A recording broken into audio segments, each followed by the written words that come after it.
মিমি চক্রবর্তীর গান থামিয়ে হঠাৎই আয়োজকদের একজন এসে এক প্রকার জোর করেই মঞ্চ থেকে নামিয়ে দেন তাকে। অপমান ক্ষোভে ভেঙে পড়েন এই নায়িকা। সম্প্রতি এমনই এক ঘটনার তুমুল আলোচনার জন্ম দিয়েছে ঢালিউড জুড়ে।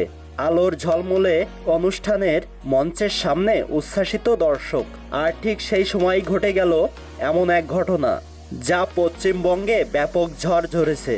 জনপ্রিয় অভিনেত্রী মিমি চক্রবর্তী অভিযোগ তুলেছেন উত্তর ২৪ পরগনার বনগাঁর একটি অনুষ্ঠানে পারফরমেন্স চলাকালীন প্রকাশ্যে তাকে মঞ্চ থেকে অপমান করে নামিয়ে দেওয়া হয়েছে।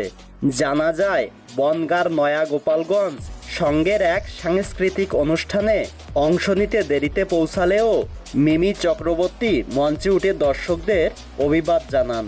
তখন তাকে দেখার জন্য অনেক ভিড় ছিল।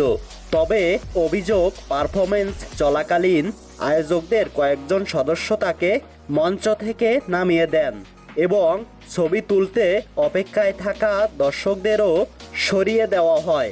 ঘটনার পর মিমি সামাজিক মাধ্যমে ক্ষোভ প্রকাশ করে জানান, মঞ্চে এমন অপমান গ্রহণযোগ্য নয়। তিনি বনগাঁ থানায় অভিযোগ দায়ের করেছেন। পুলিশের পক্ষ থেকে তদন্ত শুরুর কথা জানা গেছে। তবে আয়োজকদের দাবি ভিন্ন। তাদের বক্তব্য অনুযায়ী সন্ধ্যা 7:30টার মধ্যে পৌঁছানোর কথা থাকলেও মিমি আসে রাত 11টার পরে। এতে দর্শকদের মধ্যে উত্তেজনা তৈরি হয়। পরিস্থিতি সামাল দিতেই তাকে আর পারফরমেন্স করতে দেওয়া হয়নি বলে তাদের দাবি।